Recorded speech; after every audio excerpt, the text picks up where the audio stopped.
So today we're going to be talking about middle adulthood. So if you remember last time we talked about early adulthood, which goes all the way up to age 40. So here we're looking at ages from 40 to 65 is middle adulthood. So as usual, we'll talk about physical and cognitive developments first, and then social and emotional. We'll see kind of a lot of similarities between today and last time. So in middle adulthood, we're going to continue to experience mostly declines in physical health. So we'll talk about some of the specific declines that we see during this period.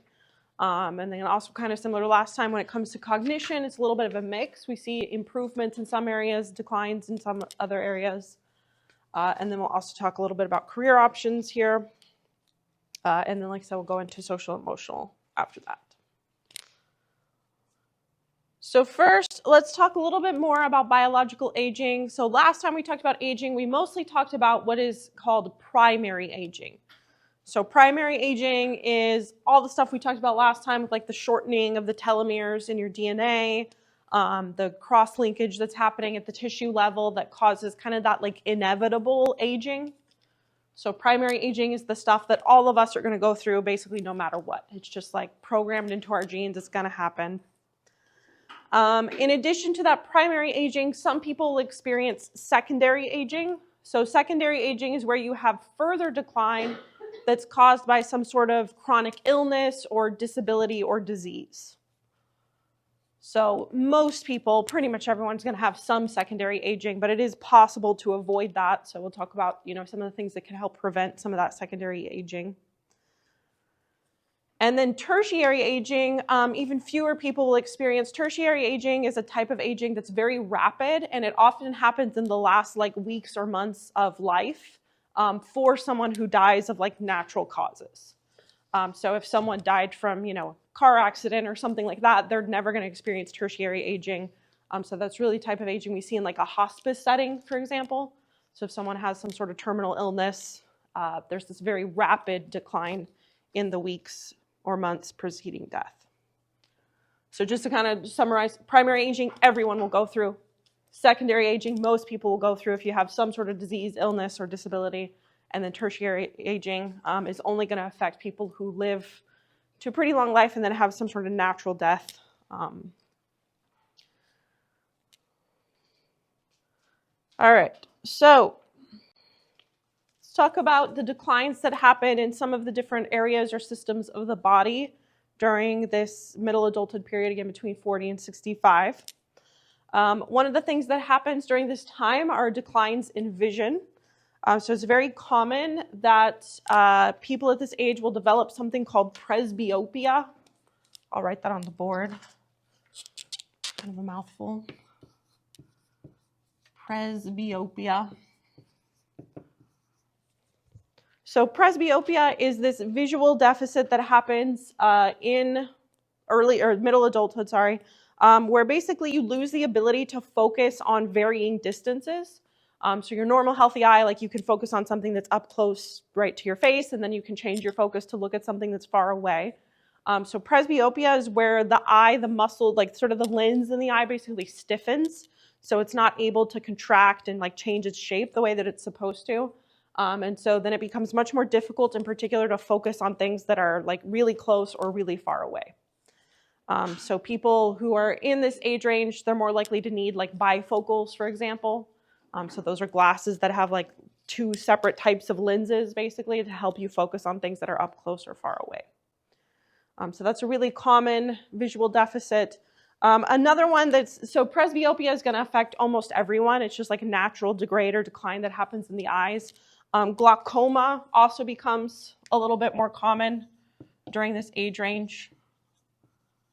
And glaucoma is basically where you have pressure in the eyeball, the fluid that's in the eye builds up and it puts pressure on the eye, and that can damage the retina and stuff at the back. So glaucoma is not quite as inevitable as presbyopia, but it's still more common. Yep. I'm pretty sure my mother had glaucoma. Mm-hmm. When she had surgery, every time the light would hit her eye right, she had an animal-like shine to it. It was so creepy. Oh, interesting. The red or green or whatever kind of shine. Yeah, every day, she'd be sitting there talking to me and be ching, huh. deer in her legs or something. surgery. Interesting. I've never It's heard that. creepy. Yeah, I don't know a lot about like what the surgery is that they do to treat glaucoma, I but think they that's just interesting. sliced her eye open and Right. used a laser or something. Yeah. Huh. Interesting. Yes, again, presbyopia, pretty much inevitable. Glaucoma is more like that secondary aging where you've got disease or, things that lead to that further decline. In regards to hearing, there's a similar concept to presbyopia called presbycusis. So these are vision.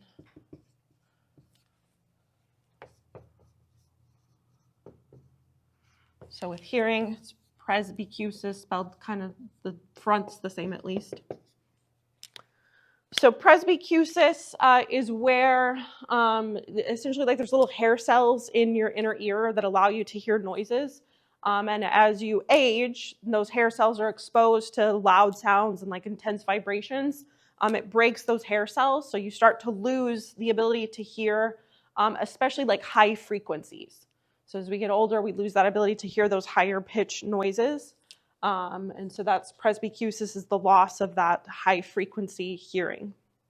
And then in addition to that, people as they get older often develop, there's not really a name for it, but it's kind of this lack of ability to hear whenever there's noise in the environment. So if you think about like if you're at a party or a bar or something like that and there's lots of noise and you're having a conversation with someone, as you get older, it's a lot harder to sort of filter out all that background noise and focus in on the person that's talking to you. So again, not really a name for that, but they lose that ability to filter out noise. Let's see. Men tend to show those hearing loss issues earlier than women in general. And as far as I know, that's mostly due to like environmental factors. So it's not necessarily something that's driven by biology. It's just more that men typically tend to expose themselves to loud noises more frequently throughout their lifespan. And so that tends to reduce their hearing earlier compared to women. So we have these pretty predictable deficits occurring in vision and hearing. Also deficits in the skin. Probably pretty obvious often when we think of people in this age range, like 40 to 65, you're going to start developing wrinkles. And there's this sort of predictable pattern. So most people typically will first develop wrinkles like around the eyes. So if you think about sort of the corner of the eyes, and then also the forehead, and then wrinkles kind of spread from there. So there's this really predictable pattern to how the wrinkles develop. Part of the reason that we develop wrinkles, one of it is that our skin becomes less elastic. So as you stretch the skin like you're just doing normal day-to-day activity, or if your weight's changing, things like that, the elasticity of the skin decreases, and so then it just kind of stays stretched instead of shrinking back to its normal size. In addition to that, if you think our skin is actually made of 3 different layers. There's like the outer layer, the epidermis, the dermis, and the hypodermis. It's like the outer skin, and then there's like layers of fat and stuff underneath that. And those layers actually start to separate as we get older. So the connections between them get weaker, and so then, again, that kind of contributes to that lack of elasticity. In addition to wrinkles, people as they get older, they're likely to experience like dryness of the skin. So the oil glands are not functioning as they were before, so you get more dryness. You also get things like age spots, where there's little pockets of like melanin that sort of build up and create age spots. So yeah, all kinds of issues with the skin that start to happen during this time. There's evidence that shows that actually estrogen makes those declines happen faster. And so women are likely to experience all of these skin issues earlier and kind of more severe compared to men. We also see lots of declines in musculature. So for around this age, it's harder to gain muscle and to maintain the muscle that we already have. And so there's often kind of this swapping of muscle for fat. So you lose muscle, gain fat more easily.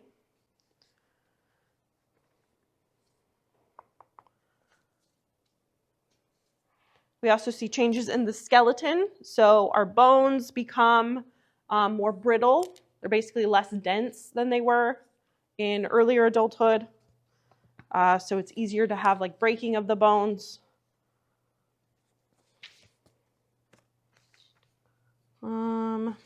You also have loss in bone strength, so like the bones are less dense, and then also the material that is there is weaker and more fragile.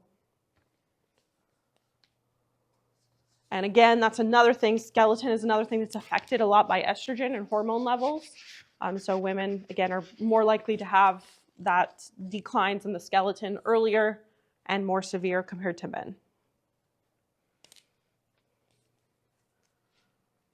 And then the last system to also experience a lot of declines is the reproductive system. So I kind of mentioned this, that starts in early adulthood, but then in middle adulthood, that's going to accelerate.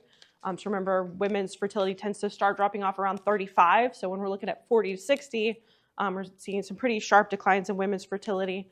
In fact, pretty much all women are going to go through menopause at some point in this middle adulthood period. So menopause is this period in a woman's life where she basically stops ovulating. So up until that point, a woman would have produced, like an egg, usually about once a month. And around menopause is where that process stops. So part of that is driven by hormones. So women will produce less and less estrogen as they get older, and so that kind of leads to some of those declines in fertility. Yeah. I read somewhere when I first had my first baby that like keeping your placenta and then like encapsulating it, those like capsules will stay in the freezer indefinitely, and then you can take it during menopause to like help with the symptoms. Interesting. Yeah. Still definitely have ultimate placenta. But when I moved, my husband threw away one of the small little bottles of it, and right. I wanted to throw them out a window. Yeah. Yeah, I wonder, so like the regular treatment for menopause is like hormone replacement therapy, so taking essentially pills of like estrogen or progesterone, and I would imagine the placenta probably carries a lot of that, so it's probably a similar mechanism. It cured my severe postpartum depression, so. Yeah, interesting. Process. Right, yeah. There's also research that shows that if you have had children, then that, if you've given birth naturally to children, then that it delays menopause basically. So women who have never had children or been pregnant tend to experience menopause earlier compared to women who have had a pregnancy. So during menopause, it comes on a little bit gradually. So some people think of menopause as like you just wake up one day and you're in menopause, but that's not quite how it works. It's this more sort of gradual build up to get to it. So the women's, cycle will start to shorten basically, and then eventually just stop completely. Men also, as we talked about before, continue to experience declines in fertility, but again, for men, it's this much more gradual process. There's not really like a time period that marks the end of fertility for men. It's much more gradual. Let's see, I should also talk about, some of the symptoms of menopause, right? So as the hormones are winding down and that reproductive fertility is coming to an end, there's a lot of negative symptoms that come along with that. So the lack of hormones contribute to things like hot flashes, and like night sweats are really common for women who are in menopause. It leads to all kinds of sexual difficulties, things like dryness of the vagina and lower libido. Can lead to moodiness, irritability, just all kinds of like negative side effects that come along with menopause. And again, the most common way to treat those negative symptoms is to do like hormone replacement therapy. So often women who are undergoing menopause, they will take estrogen or progesterone or a combination of those to help alleviate some of those negative symptoms. Those hormones, though, can have their own negative symptoms as well. So they often have negative side effects. So there's not like a perfect solution to treating the negative side effects that come with it. So let's see. One of the biggest potential side effects of taking those hormones is it can actually increase your risk of certain cancers. We'll talk about this more in a second. I'll talk about cancer in a little bit. But yeah, so like taking hormones, even taking like hormonal birth control can have similar effects where it increases risk of some cancers, but it also decreases risk of other cancers. So there's kind of a trade-off. We'll talk about that more in a second. So then with men, like I said, there's not really a named time period where this happens, but we continue to see decreased volume of sperm, decreased motility. So we're sort of just continuing to see the same gradual decline that we saw in early adulthood. Men during this time can also have some sexual difficulties, difficulty getting or maintaining erections, things like that, lowered libido. So we're seeing declines in all these different areas of the body, different systems. Oh, I got ahead of myself a little bit. I forgot I had a whole slide on menopause. I think I said most of the things here. As I mentioned too, there's a pretty wide range of when menopause can start. That's completely normal. So some women might experience it as early as their early 30s. Some wait all the way up until their late 50s. The average onset is around like early 50s though. So that's when most women typically will start to experience the symptoms of menopause. Increased depression? Yep. Again, that's from the hormonal imbalances that are triggered during that time can definitely increase chance of depression. I think I talked about everything else that's on this slide already. Let me make sure I didn't skip anything important.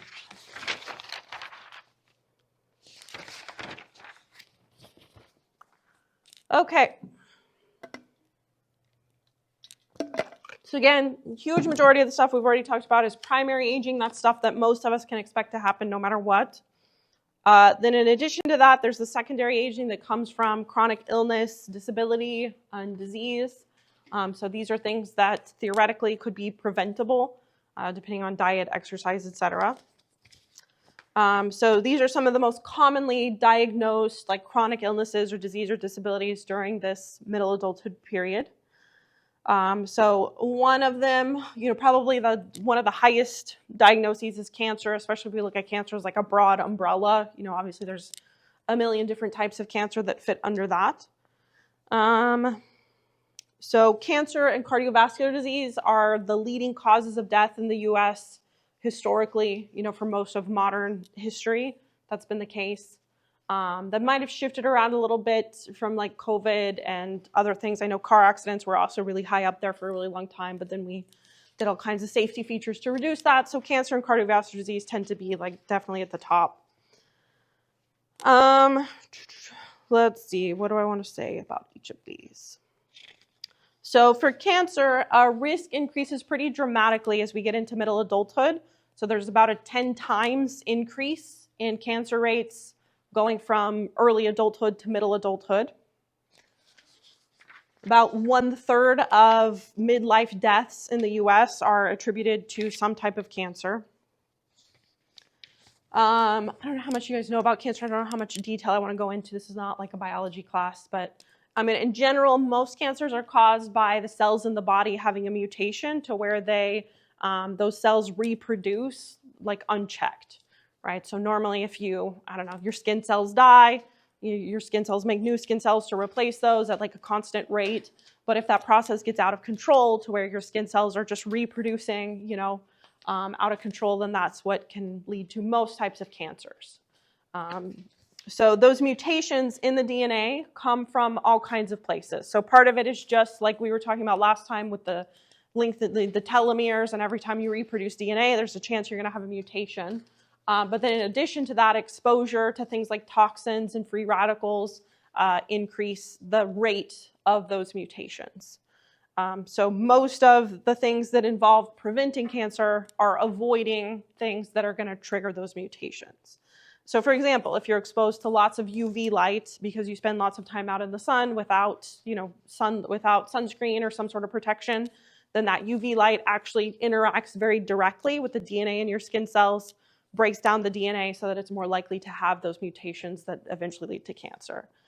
Things like, smoking cigarettes, that's the same thing. All those carcinogens in the cigarette smoke are getting into the DNA of the cells in your lungs, causing mutations that could eventually lead to cancer. So preventing cancer is all about mostly having a healthy diet, physical activity, and then avoiding those things like tobacco, excessive sun exposure, or other sources of UV light. Things like industrial chemicals and pollutants.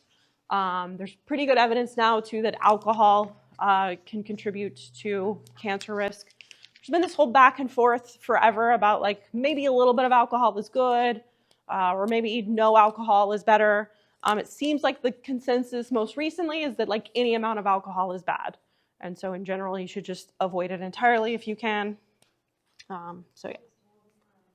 Yeah.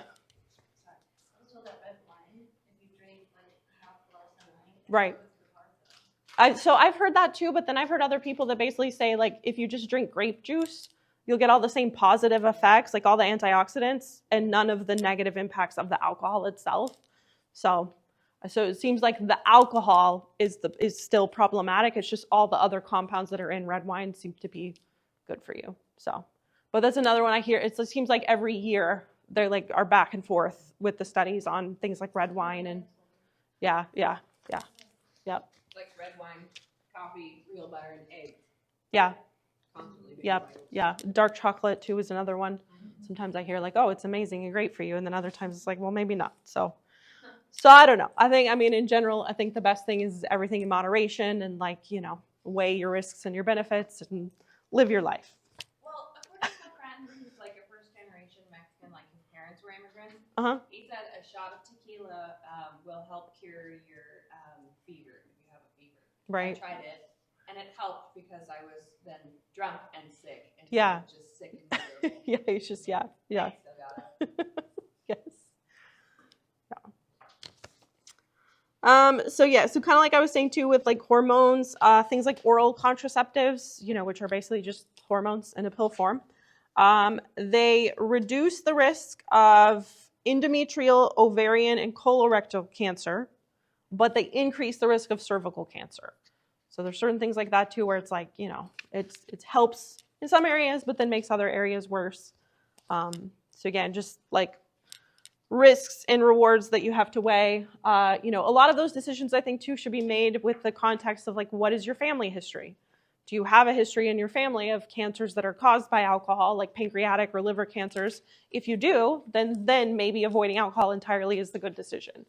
But if you don't have those, then maybe having, a glass of wine a week or whatever is probably not the end of the world. So, cardiovascular disease, like I said, is another leading cause of death during this time during middle adulthood. So it's responsible for about 25% of deaths that occur during this age range.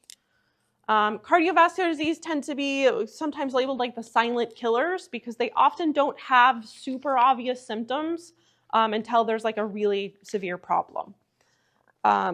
So things like high blood pressure, high cholesterol, also something called atherosclerosis, another mouthful of a word. Basically, that's just where like fat builds up in your veins and arteries. So those are often the biggest contributors to this cardiovascular disease. So someone with cardiovascular disease, they're much more likely to have a heart attack. That's usually going to be one of the causes of death for someone with cardiovascular disease. Over 50% of people who have a heart attack will die before they even make it to the hospital. So it's very serious. And then another 15% will die during treatment. So, if someone has a heart attack, the chance that they will survive is fairly low. So it's good to be able to see the warning signs of that ahead of time and to try to prevent it. It's like my biggest paranoia is heart problems because, yeah, there's nothing you can do. Yeah, basically, like if it hits you, then Die. Yeah. Again, reducing risk of heart attack, very similar to a lot of the things I said with cancer, avoid smoking, having a healthy diet and exercise, etc. If you have high blood pressure or high cholesterol, then making sure that you are treating that and keeping up with the treatment. Again, even in my notes, I have right now, it says occasional wine or beer, but I made these notes like 2 years ago. And so in the past 2 years, I would probably strike that out and say maybe not.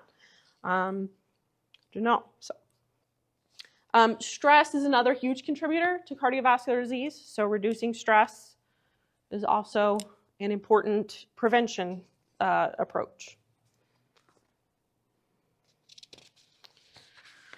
All right, some other common illnesses and disabilities that develop during this time. One is osteoporosis. So osteoporosis is like the secondary aging version of all the bone stuff I talked about before. So remember, everyone will have some loss of bone density. Your bones will weaken a little bit, but osteoporosis is where that goes to a more extreme, version.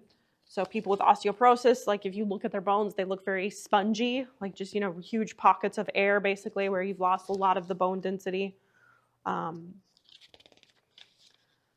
So again, some of the causes, that's just normal aging. Again, with women, there's evidence that estrogen sort of speeds up that loss of bone density.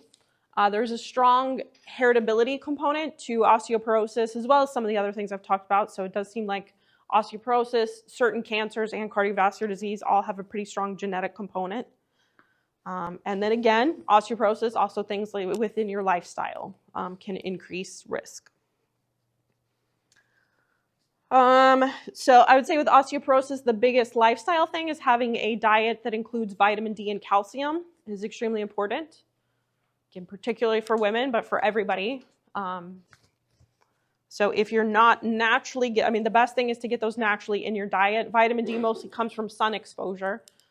So again, kind of a trade-off. If you have too much sun exposure without sunscreen, you might get skin cancer, but if you don't ever get sun exposure, then you're going to have lack of vitamin D, which could lead to osteoporosis. Yeah. Sorry. I heard a really interesting thing about pigs who are like free range because their skin is so pale and they've got that layer of fat that like pig fat ends up being like a really good source of vitamin D because they can absorb a lot of that sunlight and then we can eat their delicious fat. Interesting. Yeah, I've never heard that. That makes total sense though, that they're like developing it for us and then we can just eat it in our bacon or whatever. Yeah. Yum. It's perfect. Yeah. So, back home, I would be like really sleepy all the time, and then we found out I had a lack of vitamin D. Yep. Yeah. And now that I moved here, it's worse. Yeah. You gotta take supplements, especially during the winter. Yeah, because lack of vitamin D, it affects our bones, but it also, vitamin D is like a precursor for a lot of neurotransmitters in the brain. Like for our body to make like serotonin and dopamine, we need vitamin D. So that's why also like seasonal depression is a thing. So if you are not getting a lot of sunlight over the winter and fall months, you're not making vitamin D, then you have less dopamine and serotonin, so you're going to start to feel depressed and tired, and it's not good for your bones. So yeah, so it's a good idea. Vitamin D supplements are effective, so you can just take, like the gummies or whatever is helpful. You can also, they sell like light exposure things. You can buy them on Amazon where it's like a light that mimics the frequencies of the sun, and that can help with vitamin D deficiencies as well. And then calcium, again, another important thing, mostly comes from like dairy products and things like that. So if you're not getting that naturally in your diet, then taking supplements is effective. There's also evidence that caffeine and a high sodium diet can increase the risk of osteoporosis. So avoiding high sodium diet, that's also going to be better for your cardiovascular. Like having lots of salt in your diet is bad for your heart. So yeah. And then the other prevention things for osteoporosis, doing like weight-bearing exercise, so like lifting weights, resistance training can also help keep the bones strong, basically. So in addition to these, kind of like diseases and disorders, another cause of disability during this time that's frequently common is injuries. So people, and that's kind of in conjunction with some of the other things. Like if you have less bone density and you fall, you're going to be much more likely to break a hip or break another bone that's going to lead to further disability.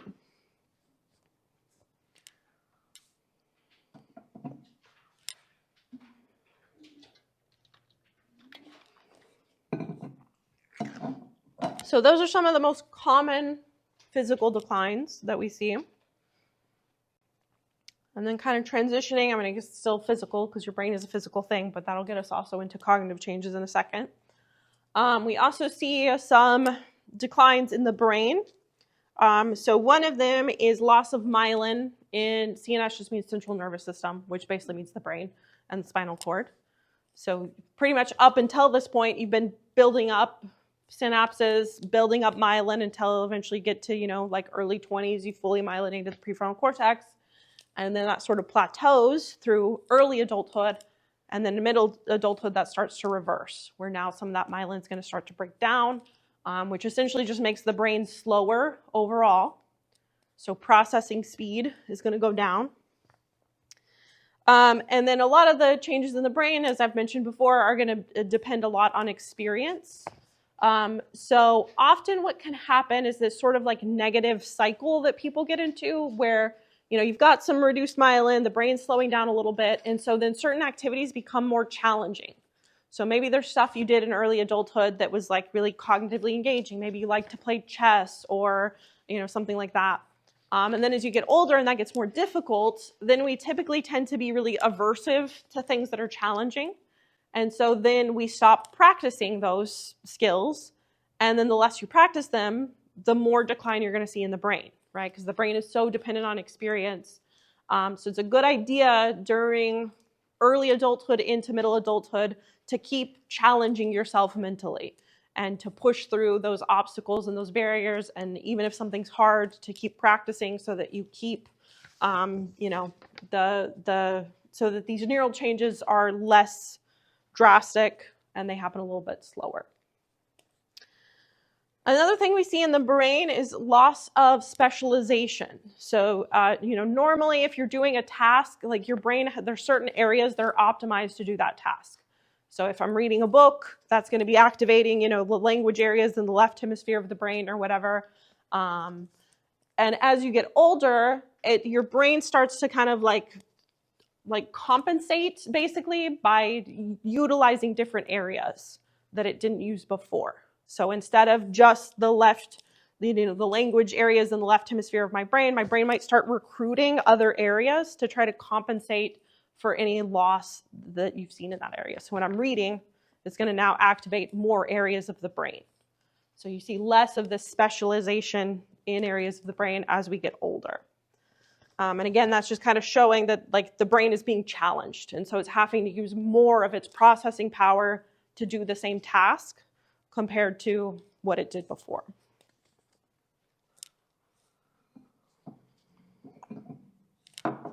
So kind of the implication of that is that you might not, as we get into middle adulthood, there might be declines happening in the brain, but they're maybe not obvious because your performance might be the same. It's just that you're having to use more of your brain power to get that same performance, basically. So cognitive changes, those all relate quite a bit to the brain changes I just talked about. One of the things I want to reiterate, I said this last time, but a lot of the nature of this decline is different depending on if we're looking at cross-sectional or longitudinal studies. So, we can kind of draw a graph here, show you what I'm talking about. The marker's not great. So let's say if we're talking about and just performance on a task, okay? We could pick out something specific, but let's say some sort of cognitive task that you're measuring, and here's performance, 0% to 100%. As we get older, let's say we're looking at 30 all the way up to 90, okay? If we look at longitudinal studies, actually let's start with cross-sectional studies because those are the most common. So cross-sectional studies, keep in mind that's where we're at one point in time, we're looking at people of different ages. So look at 20-year-olds, 30-year-olds, 40-year-olds right now. If we look at cross-sectional, there's this really drastic decline that happens. But with longitudinal studies, it looks different. So if I were to track you personally from now until 90, then it's a lot less severe looking. It's kind of more like there's actually an increase somewhere in there, and then it kind of slowly declines. Okay. So to me, the longitudinal is maybe more relevant because that's what you can actually expect to experience in your lifetime. So all of that is maybe just to say that the declines we see in cognition are maybe not as drastic as you think they are, or as we often hear in mainstream news and things like that. So let's talk a little bit more about some of the specifics. So first, have we talked about the difference between crystallized and fluid intelligence in this class? I don't think we have. I talk about it in another class for sure, and I can never remember, did we talk about this or not? So crystallized intelligence is basically your knowledge of facts, history, things that are static, right? So if someone goes on Jeopardy and they're really good at Jeopardy and trivia, they would have really good crystallized knowledge because they know all these facts and history of things that have already occurred, essentially. Fluid intelligence is more like your ability to work on a novel problem in the moment. So if right now there was some problem that you need to solve and you've never encountered that problem before, and you can kind of like think through all the variables, work out a strategy, and then implement that and solve a problem, that's fluid intelligence. So what we see during middle adulthood is that crystallized intelligence increases. So the more life experience we have, the more we're interacting with other people, hearing their stories. We sort of live through history at that point, so we know more about, like political things that have happened or whatever. So our crystallized intelligence is improving as we get into middle adulthood. Fluid intelligence, on the other hand, is decreasing. So fluid intelligence depends a lot on like that processing power and processing speed of the brain. And so fluid intelligence tends to go down. So that's also probably why, if you think about, often we think of older people as not being very technologically savvy. And that's probably because to use new technology, right, it's constantly changing every year. There's new iPhone, new platforms, new media, whatever. So you have to be able to adapt to that new stuff to keep up with it, right? And that relies a lot on fluid intelligence. So as we get older, it's just harder and harder to keep up with all of that. But we're seeing improvements, like I said, in that crystallized intelligence. In addition to intelligence, we're seeing decreases in executive function. So I often think of like aging as kind of just like this U curve, sort of like inverted. It's like we're improving in all these ways. We plateau around early adulthood, and then everything starts to reverse as we get older. So we talked a lot about executive function, like we're building that up through childhood and adolescence, and then it sort of plateaus, and then same thing, executive function starts to decrease as we get older. So people who are in, especially towards the end of middle adulthood, getting up to like 60, 65, they may have a harder time planning ahead, setting goals. They may have a harder time being motivated to, do things that they planned. They may also have decreased emotional regulation. So more likely to have like emotional outbursts and things like that. Probably though, one of the biggest executive function decreases we see in older adulthood is lack of inhibition.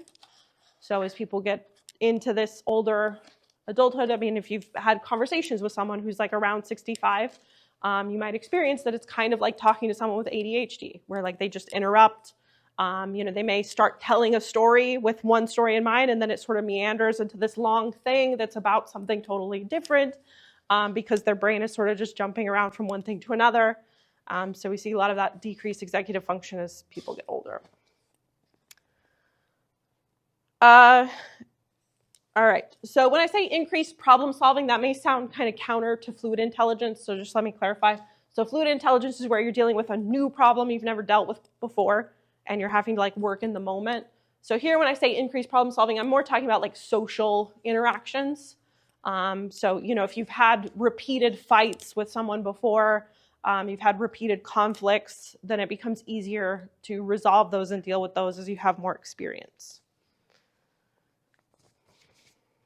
And then increased expertise, that also kind of relates to what I was saying with crystallized intelligence. As we have more experience in a career or a certain field, we start to build up expertise in that particular area.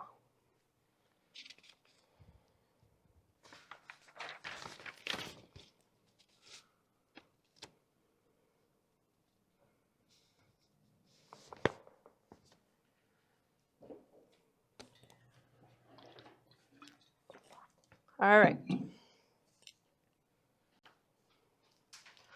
One of the aspects that can help reduce a lot of the cognitive decline we talked about, as I've said a million times before, is to just keep engaged cognitively.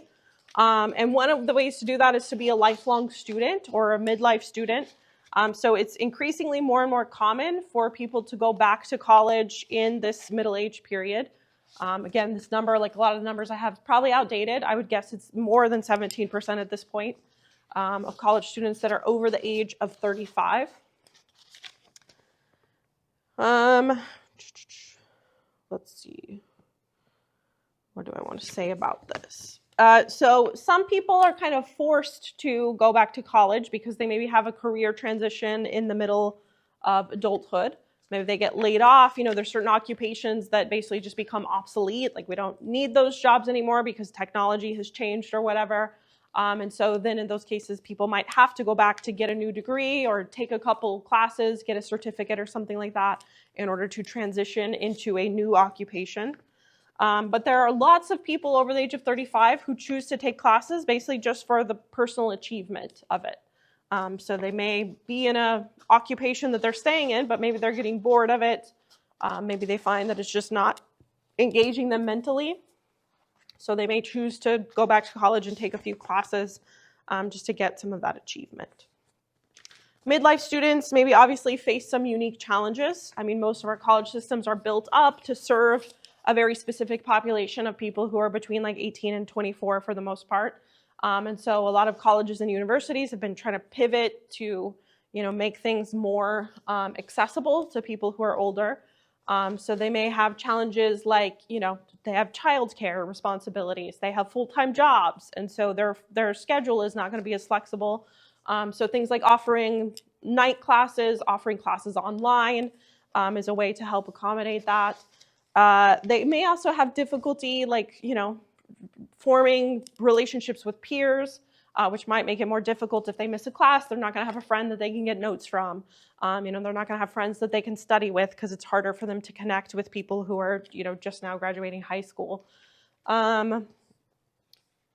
Let's see. So a lot of those challenges are kind of unique to people, these non-traditional students.